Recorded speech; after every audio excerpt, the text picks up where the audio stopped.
नमस्कार दोस्तों, आपने आदि शंकराचार्य का नाम तो सभी ने सुना होगा दोस्तों, जिनको के हिंदू धर्म का पुनर्संस्थापक कहा जाता है, पुनर्जीवित करने वाला कहा जाता है दोस्तों।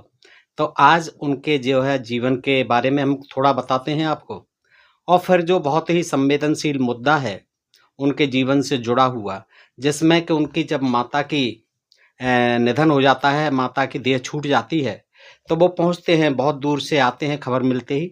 तो वो जो है अपनी माता को देख कर के बहुत विचलित होते हैं। क्या होता है कि जो उन्हीं के गाँव के ब्राह्मण थे, वो इतने क्रूर, इतने निर्दयी और इतने निष्ठुर होते हैं कि उनको जो है अपनी माँ का जो है अंतिम संस्कार भी नहीं करने देते हैं। तमाम गाँव को जो है घेरा लगा दिया, कोई अब बाहर न जा पाए, कोई बाहर से अंदर नहीं आ पाए, और इस तरह से उनको जो है बहुत ही मतलब एक तो वैसे ही दुखी थे कि उनकी माँ का जो है शव रखा हुआ है, दूसरे वो जो है वहाँ के ब्राह्मण उनके प्रति देखिए कैसा व्यवहार करते हैं, जिन जो कि आज दुहाई देते हैं इस हिंदू धर्म की, हिंदू धर्म, हिंदू धर्म। और जो उसको जो है पुनर्संस्थापना करने वाले थे, उनके प्रति उनका क्या व्यवहार रहा दोस्तों। ये बड़ा मार्मिक वर्णन है, मैं आपके सामने रखता हूँ दोस्तों। तो आइए देखते हैं, बगैर किसी विलंब के पहले जानते हैं कि आदि शंकराचार्य के बारे में सूक्ष्म जानकारी। कि आदि शंकराचार्य का जन्म 8वीं सदी में केरल के कालड़ी गांव में हुआ था। उनका जन्म ब्राह्मण कुल में हुआ था। उनका जन्म वैशाख महीने के शुक्ल पक्ष की पंचमी को हुआ था। शंकराचार्य को भगवान शिव का अवतार माना जाता है, ऐसी लोगों में मान्यता है। आदिगुरु शंकराचार्य को हिंदू धर्म की पुनर्स्थापना का श्रेय दिया जाता है। शंकराचार्य ने लोगों को हिंदू धर्म के मायने समझाए। आज से करीब 2000 वर्ष पूर्व वेदों के पंडितों ने, यानी जो वेद पाठी थे, वेदों के समर्थक थे, उन पंडितों ने ब्राह्मण लोगों के बीच गलत बातें फैलाई थी। उन्होंने वेद के मंत्रों का गलत अर्थ बताया, जिस वजह से हिंदू धर्म के लोग गलत प्रथा अपनाने लगे। शंकराचार्य ने मूर्ति पूजा को समर्थन दिया और उसको सिद्ध करने की कोशिश की। शंकराचार्य ने हिंदू धर्म के प्रचार प्रसार करने के लिए देश में 4 मठों की स्थापना की दोस्तों। आदिगुरु से शास्त्रार्थ में पराजित मंडन मिश्र पहले शंकराचार्य बने थे। इनके द्वारा स्थापित 4 मठ हैं। शंकराचार्य के द्वारा स्थापित 4 मठ हैं दोस्तों, आपने सब देखे भी होंगे, सुने होंगे। उत्तर दिशा में ज्योतिर्मठ है, पश्चिम दिशा में द्वारका में शारदा मठ है, दक्षिण दिशा में श्रृंगेरी मठ और पूर्व दिशा में जगन्नाथपुरी में गोवर्धन मठ की स्थापना उन्होंने की। और जहाँ जो है वो आज तक चल रहे हैं, और वहाँ जो है आज भी शंकराचार्यों की नियुक्ति होती रहती है दोस्तों। अब आते हैं हम उस बहुत ही संवेदनशील मुद्दे पर कि उनकी माँ जो है किस तरह से तबीयत खराब है। वो आ जाते हैं, उनसे बात करते हैं, बात करते करते ही उनकी माँ का देहावसान हो जाता है। वहाँ के बाद का जो ये मैटर है दोस्तों, मैं आपके सामने रखता हूँ कि आचार्य शंकर को रोदन करते हुए, आचार्य शंकर रो रहे हैं क्योंकि उनकी माँ का जो है देहावसान हो चुका है। तो उनको रोदन करते हुए पड़ोसी समझ गए। रोदन की जब आवाज सुनी तो पड़ोसी समझ गए कि इनकी माता की मृत्यु हो गई। सबने संगठित होकर यह निश्चय लिया कि यदि यह सन्यासी माता का संस्कार करता है तो यह अपनी संपत्ति हम लोगों को नहीं लेने देगा, इसलिए किसी प्रकार से अंतिम संस्कार करने ही न दिया जाए। देखिए कितना लालच था। वो जो है सोचते थे कि इसकी माँ के नाम में जो भी जमीन जायदाद है वो जो है हमको दे, हम ले लेंगे, इसका दाह संस्कार हम कर देते, हमें मिल जाती। लेकिन ये तो आ गया, अब आ गया तो इसको जो है ये हमें तो मिलनी नहीं है संपत्ति, तो क्यों नहीं इनकी माता का दाह संस्कार ही रोक दिया जाए, करने न दिया जाए। तो इसलिए किसी प्रकार से अंतिम संस्कार करने ही न दिया जाए। परिवार और गांव के ब्राह्मणों ने लाठियां संभाल ली और गांव के चारों ओर खड़े हो गए। बाहर से शंकर के दर्शनार्थियों का आना रोक दिया गया। कुछ नवयुवकों ने अपने अभिभावकों की आज्ञा से आचार्य का घर घेर लिया। माता विशिष्टा, इनकी माता का नाम विशिष्टा था, माता विशिष्टा की मृत्यु का समाचार कहीं राजा राजशेखर के पास न पहुंच जाए, इसके लिए पूरी सावधानी बरती गई, क्योंकि वो भक्त थे इनके राजा राजशेखर। कपड़े की दुकान वालों को सब वस्त्र देने से रोक दिया, कोई सब नहीं देगा, वो वस्त्र नहीं देगा, कफन नहीं देगा, सबको रोक दिया गया दुकानदारों को। अर्थी के लिए बांस काटना वर्जित कर दिया गया, कोई जंगल से बांस नहीं काट सकेगा। जंगल में सूखी लकड़ियां काट काट कर काष्ठ राशि एकत्रित की गई और उसके चारों ओर प्रहरी बैठा दिए गए। सूखी लकड़ियां काट के उन्होंने एकत्र कर ली और बाकी जो है पहरा लगा दिया। इन ब्राह्मणों की योजना थी कि न तो सबकी अर्थी बनने देंगे और न ही चिता के लिए लकड़ी देंगे, और न शंकर को पूर्णा नदी के तट पर शवदाह करने या नदी में सब विसर्जन करने नहीं देंगे, कोई ऐसा अवसर नहीं देंगे। देखें यह सन्यासी हमारा क्या कर लेगा। आचार्य ने किसी प्रकार यह अनुमान लगा लिया कि ब्राह्मण समुदाय परिवार के लोग संपत्ति के लोभ से शवदाह नहीं करने देंगे। आचार्य के सहसा विलुप्त हो जाने पर श्रृंगेरी मठ के शिष्य समुदाय में बड़ी चिंता फैली हुई थी, पर आचार्य का कहीं कोई संकेत नहीं मिल रहा था। इस कारण शिष्य भी साथ नहीं आ सके। आचार्य एकांकी ही कालड़ी आए, अकेले आए थे अपने वहां से। इधर भारती के भेजे हुए सेवक रामदास को भेजा गया। भारती के द्वारा यह स्वप्न आया रामदास को कि आचार्य की मां का स्वर्गवास होने वाला है। वह दूसरे ही दिन विक्षिप्त हो उठा। उनका जो शिष्य था, सेवक था रामदास, विक्षिप्त हो उठा और कालड़ी को चल पड़ा। आचार्य और शुभ्रा यानी जानकी अम्मा जो उनकी देखरेख करती थीं, आपस में अंतिम संस्कार की बात कर ही रहे थे कि जानकी अम्मा ने बताया, सेवा शुश्रूषा में रहती थी वो जानकी अम्मा, आप सब वस्त्र की चिंता न करें। आपकी देवी स्वरूपा माता ने पहले से ही अपने अंतिम संस्कार की उपयोगी सामग्री संकलित कर ली थी, यानी कफन काठी का सामान पहले से ही इंतजाम कर लिया था आपकी माता ने। केवल चिता की लकड़ी की आवश्यकता है।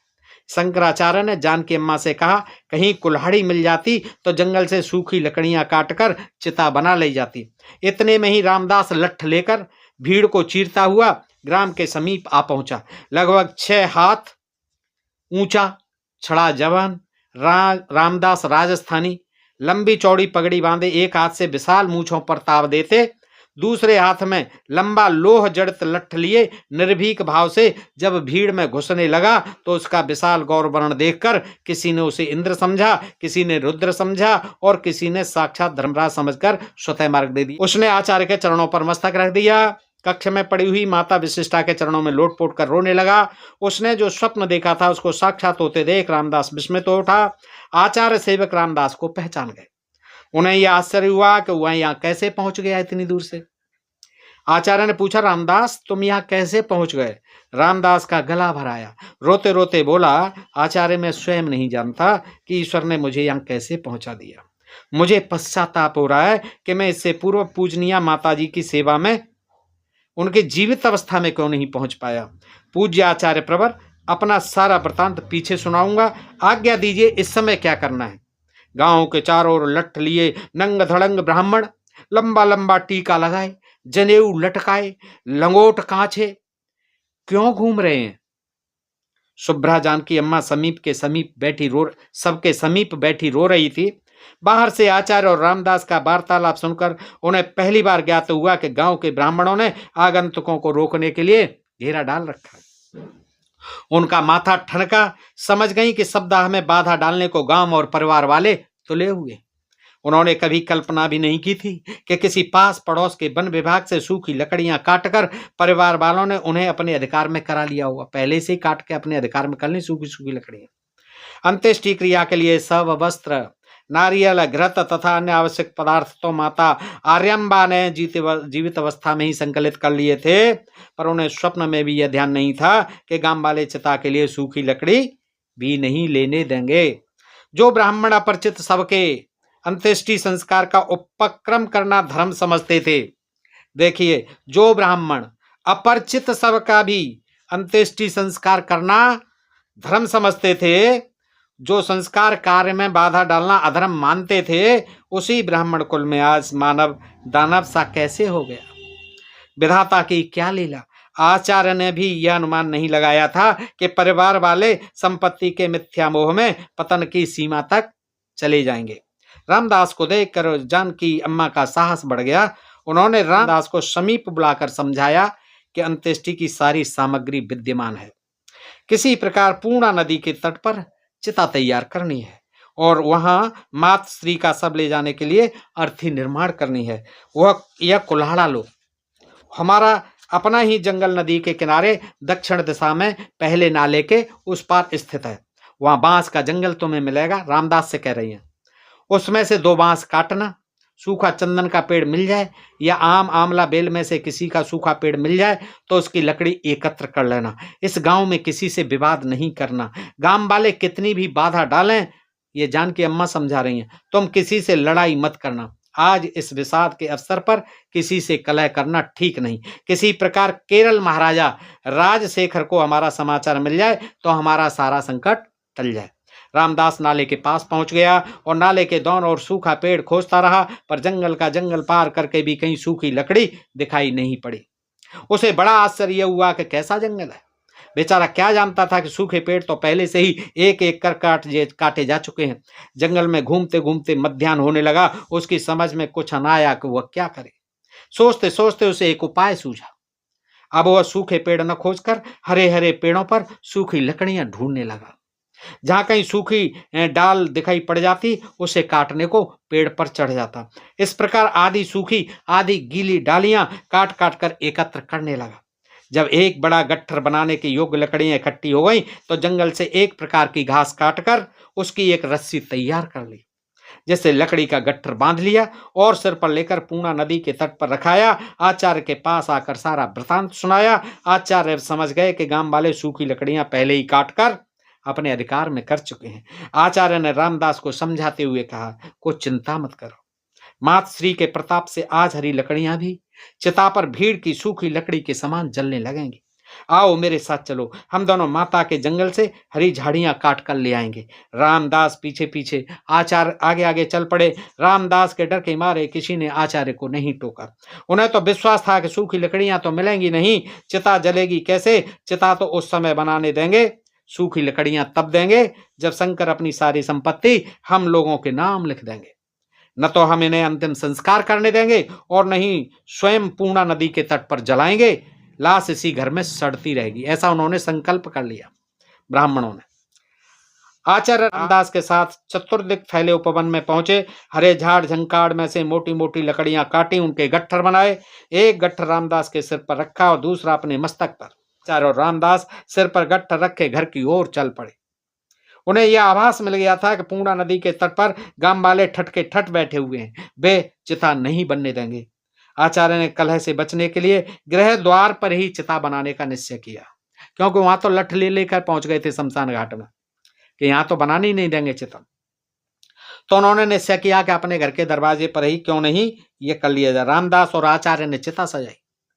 रामदास ने कहा कि मैं एक बहुत बड़ा गट्ठर सूखी लकड़ी का पूर्णा नदी के तट पर रख आया हूं, उसे अभी ले आता हूं। जब रामदास गट्ठर लेने पहुंचा तो देखा कि गट्ठर वहां पर नहीं है। उसने पूछताछ प्रारंभ की तो जवान लड़के तो उसका उपहास करने लगे, और क्योंकि वे तो पहले ही लकड़ियां उठाकर अपने घर ले जा चुके थे। रामदास निराश होकर लौट आया। उसने आचार्य से रो रो कर सारी घटना सुनाई। बोला, महाराज, यदि यह ब्राह्मणों का गांव है तो क्या राक्षसों का गांव कोई और हो सकता है? ये ब्राह्मणों का गांव है या राक्षसों का गांव है? आचार्य बोले, रामदास, ब्राह्मण, ब्रह्म राक्षस और राक्षस सब उसी परम ब्रह्म के रूप हैं, एक ही समान है। सब उसी परम ब्रह्म के रूप हैं, चाहे ब्राह्मण हो, चाहे ब्रह्म राक्षस हो, चाहे राक्षस हो। किसी के प्रति मन दुर्भाव लाने से मनुष्य का अपना ही पतन होता है। इसलिए अपने मन में कोई दुर्भाव न आने दो। कौन जानता है कि मंगल में विधाता अनेक मंगलों में क्या मंगल छिपाए रहता है? कोई नहीं जानता कि विपत्ति में धैर्य, कौन नहीं जानता कि विपत्ति में धैर्य धारण करना चाहिए, पर मनुष्य के धैर्य की परीक्षा विपत्ति में ही तो होती है। रामदास बोला, महाराज, नीचता की भी एक सीमा होती है और क्षमा की भी एक सीमा होती है। आप आज्ञा दें तो इसी लठिया से एक एक को ठीक कर दो। आचार्य हंस पड़े। सारा विषाद जाता रहा। बोले, रामदास, इस संसार में न नीचता की कोई सीमा है और न क्षमा का अंत है। जिन्हें नीचता प्रिय है वे सारी सीमा तोड़ सकते हैं। इसी प्रकार क्षमावान की भी क्षमा शक्ति असीम होती है। आओ धैर्य पूर्वक चिता सजाएं और मात्र श्री की अंतिम क्रिया करें। दोनों ने चिता सजाई, सबको उठाने चले। मस्तक आचार्य ने पकड़ा, कट प्रदेश जानकी अम्मा ने उठाया और नीचे का भाग जो चरणों का भाग था रामदास ने गोद में रख लिया। सबको चिता पर रख दिया, पर चिता जलाने के लिए अग्नि की आवश्यकता थी। घर में कई दिन से आग जली नहीं थी। अग्नि आए तो आए कहां से? गांव वालों ने अग्नि देना भी अस्वीकार कर दिया, साफ मना कर दिया कि नहीं देंगे आग। वो जानकी अम्मा और रामदास चिंता में पड़ गए। आचार्य ने दोनों को आश्वस्त किया। 2 काष्ठ रगड़कर, यानी 2 लकड़ियां रगड़कर अग्नि पैदा कर ली। सारी हरी हरी लकड़ियां लहलाती हुई जल उठी, चिता जलने लगी। देखते देखते सब राख में बदल गया।